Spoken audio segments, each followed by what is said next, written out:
नमस्कार दोस्तों, स्वागत है आपका अपने YouTube चैनल पर। आज हम बात करेंगे एल्यूमिना पर।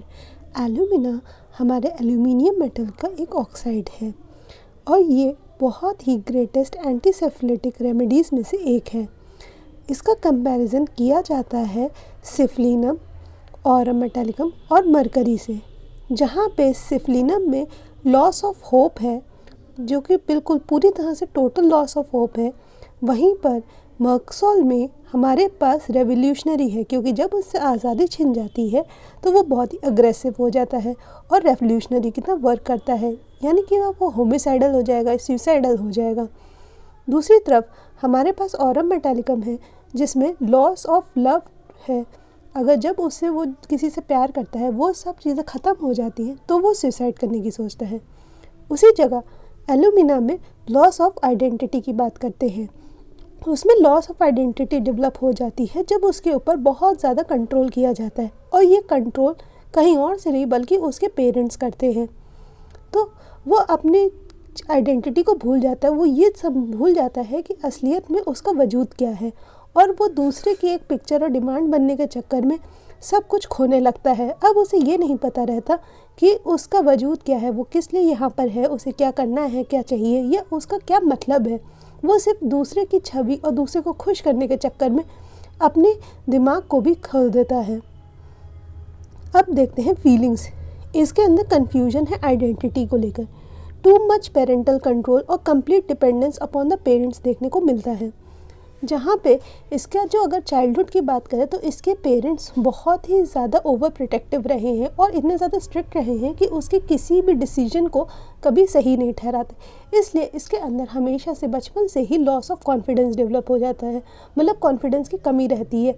अब उसे लगता है कि वो जो भी सोचेगा, ये कोई भी डिसीजन लेगा तो वो कभी सही हो नहीं सकता और हमेशा उसको नुकसान देगा। इसलिए उसके अंदर अपने पेरेंट्स को लेकर डिपेंडेंस आ जाती है, और इस चक्कर में वो अपनी एक आइडेंटिटी, जो उसकी नाम है, जो उसका काम है, वो चीज़ों को ख़त्म कर चुका था। उसके अंदर डिटैचमेंट आ चुका होता है, क्योंकि उसे लगता है, उसे यकीन हो चुका है कि वो अब किसी काम का नहीं है। जो भी वो आज तक अपनी दुनिया में, अपनी ज़िंदगी में उसने जो पाया है, सिर्फ अपने माँ बाप की वजह से पाया है, क्योंकि उन्होंने ही उसे राह दिखाई है। इसलिए वो सिर्फ उनके दिमाग से चलेगा, ना कि अपने दिमाग से। उसके पास दिमाग नहीं है, इसलिए उसे सिर्फ अपने पेरेंट्स पे ही बातों पे ध्यान देना चाहिए।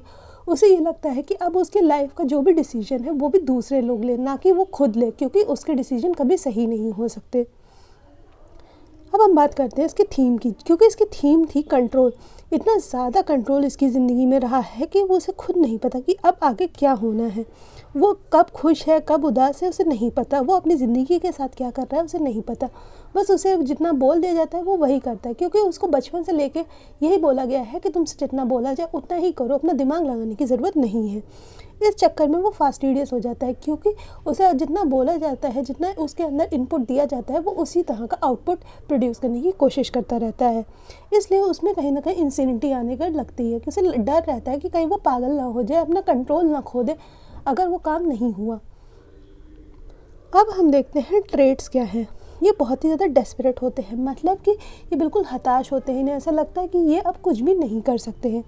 फिर वहीं पे हम बात करें तो इन बहुत ही ज़्यादा इम्पल्सिव होते हैं। इम्पल्सिव मतलब इनके ऊपर इतना ज़्यादा कंट्रोल रखा गया है, क्योंकि इन्हें नहीं पता अब क्या करना है। तो अक्सर ये उन सिचुएशन से बचने के लिए दूसरों का दामन थाम लेते हैं। मतलब जैसे कि हो सकता है ये ऐसे बच्चे हों कि घर में इतना ज़्यादा पेरेंटल कंट्रोल रहा, इतनी ज़्यादा स्ट्रिक्टनेस रही हो कि ये भागने की कोशिश करते हैं, क्योंकि ये एक तरह से रिवोल्ट करना चाहते हैं, ये चीज़ों से खुद डिसीजन लेकर देखना चाहते हैं। तो अगर घर वाले इनको जो भी काम करने को कहेंगे, ये उसका उल्टा करना शुरू कर देते हैं। ऐसा नहीं है कि वो उनको डिफाई कर रहे, वो ये देखना चाहते हैं कि आज तक मैंने इनकी सुनी है और मैंने हमेशा ये किया है, तब भी मेरा नुकसान हुआ है, चलो अगर नुकसान होना है तो मैं खुद ही गलती करके क्यों ना देख लूँ। इस चक्कर में ये बाहर के लोगों से अच्छा संपर्क करने की कोशिश करते हैं, पर वहाँ भी ये वो बनने की कोशिश करते हैं जो ये है नहीं। मतलब कि सामने वाले को खुश रखने के चक्कर में सिर्फ उसी के अकॉर्डिंग काम करना शुरू कर देते हैं। फिर है डिस्ट्रक्टिवनेस और इरेजोल्यूशन। इनका दिमाग बिल्कुल बंद होता है, इन्हें नहीं पता है कि क्या करना है, क्योंकि इन्हें ये लगता है कि जो इनका दिमाग है वो तो उनके घर में, उनके माता पिता के पास है, उनके अंदर सोचने समझने कुछ काम करने की क्षमता नहीं है। ये कुछ भी अगर अपनी लाइफ में डिसीजन लेते हैं, अगर ये मान लो किसी पार्टनर के साथ है, तो फिर जो ऐसा इनका पार्टनर कह रहा होता है ये वैसा करते हैं, ना कि अपने दिमाग से काम लेते हैं। डिस्ट्रक्टिवनेस, चाकू को या किसी धारदार चीज़ को देख के इनको ऐसा इम्पल्स आता है कि ये अपने आप को मार ले या फिर किसी चीज़ को काट ले। मतलब इन्हें मारने से ज़्यादा ऐसा लगता है कि लाओ अगर ये चाकू रखा है, मैं अपने आप को काट के देखूँ कि इसके अंदर क्या निकलेगा। अगर वो ब्लड देखते हैं तो भी इनको ब्लड को देख के यानी खून को देख के एक अच्छा सा फील होता है। मतलब इनका जो अंदर की फीलिंग होती है वो बहुत ही शांत होती है। ये ब्लड को देख के शांत महसूस करते हैं अपने आप को। फिर है टिमिडिटी, इनके अंदर बिल्कुल भी साहस नहीं होता कि ये अपने घर वालों के अगेंस्ट बात कर सके या जा सके। फिर है डर, फियर, ये डर रहता है क्योंकि जो भी ये करेंगे वो गलत होगा। इसी तरह आता है सुसाइडल, इनके अंदर सुसाइड करने के 2 तरीके होते हैं, या तो ये अपने आप को शूट करके अपने आप को गोली मार के मरना पसंद करते हैं या फिर कोई धारदार चीज़ से अपने आप को काट पीट के। अक्सर ये बात इनके जहन में रहती है कि लाओ मैं ऐसा करके देखूँ, पर जल्दी ये कुछ करते नहीं हैं। अब हम कुछ रूब्रिक्स देखते हैं। Confusion, identity as to his, उसे ऐसा लगता है कि उसका जो आइडेंटिटी है, जो उसका वजूद है, वो कहीं ना कहीं गायब हो रहा है। Delusion, head belongs to other, उसे ऐसा लगता है कि जो उनका सर है, जो उनका दिमाग है, वो किसी और को बिलोंग करता है। Delusion, identity errors of personal, इन्हें ऐसा लगता है कि इनके खुद के व्यक्तित्व में कुछ गड़बड़ है जिसकी वजह से ये सब कुछ हो रहा है। Contradictory to speech, intentions are, ये जो बोलते हैं उसका अक्सर उल्टा ही सोचते रहते हैं। अगर ये किसी चीज़ के लिए हाँ बोल रहे तो इनके मन में उस चीज़ के लिए ना चल रही हो, अगर किसी चीज़ के लिए ना बोल रहे हैं तो उसके लिए हाँ चल रही होगी। इम्पल्स मॉर्बिड, ये अक्सर ऐसी चीज़ें करते हैं जो कि अक्सर इनके ज़िंदगी के लिए ख़तरनाक साबित हो सकती है, या फिर बोले तो कि हो सकता है वो फेटल हो सकता है इनके लिए या फिर इनके साथ वालों के लिए। सुसाइडल डिस्पोजिशन, सीइंग ब्लड और a knife, she has horrid thoughts of killing herself दो शी अबॉज द आइडिया, उसके दिमाग में ऐसे थॉट्स आते रहते हैं कि अगर मैं मर जाऊं तो क्या होगा, अगर मैं ऐसा कर लूं तो क्या होगा।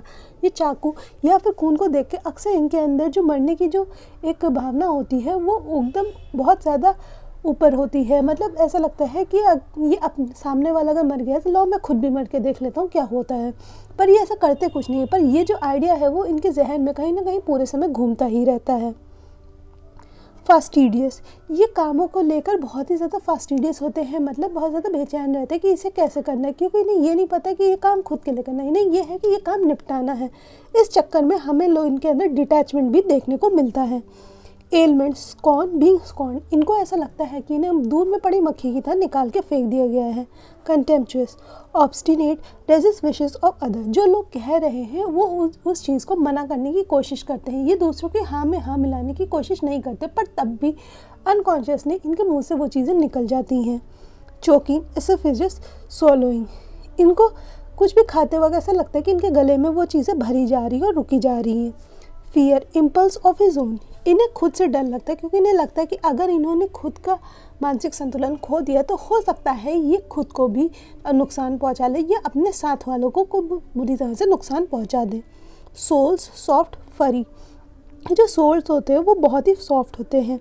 Talks through him other person as if, ये कई बार अपने में ही बात करते रहते हैं कुछ और समझ के, इनको लगता है कि इनके अंदर ही एक या दूसरी पर्सनालिटी भी मौजूद है, इसलिए ये कभी कभी हवा में भी बात करते हैं। डॉक्टर राजन शंकरन ने ऐसे केसेस डिस्कस किया है कि मान लीजिए जैसे कुछ बच्चे होते हैं वो लेफ्टी होते हैं, यानी बाएं हाथ से लिखने वाले होते हैं, ये लेफ्ट हैंड से लिखने वाले होते हैं, और जब उनके घर वाले उन्हें ज़बरदस्ती फोर्स करते हैं राइट हैंड से लिखने के लिए, तो वो बच्चे अक्सर उनका या तो कंसंट्रेशन ख़राब हो जाता है या फिर हो सकता है वो इरेजिलेट, यानी कि लोगों की बात मानना छोड़ देते हैं, अपने घर वालों से किसी तरह से रिपल्जन हो जाता है। तो ऐसे केसेस में, इस तरह की सिचुएशन में जहाँ पे उनका कंट्रोल छीन के दूसरी चीज़ों में डाला जा रहा है, ऐसे वाले फेल्ड केसेस में हम एलुमिना दे सकते हैं। आज की हमारी वीडियो यहीं पर समाप्त होती है। हमारी वीडियो को लाइक करें, शेयर करें और हमारे चैनल को सब्सक्राइब करें। धन्यवाद।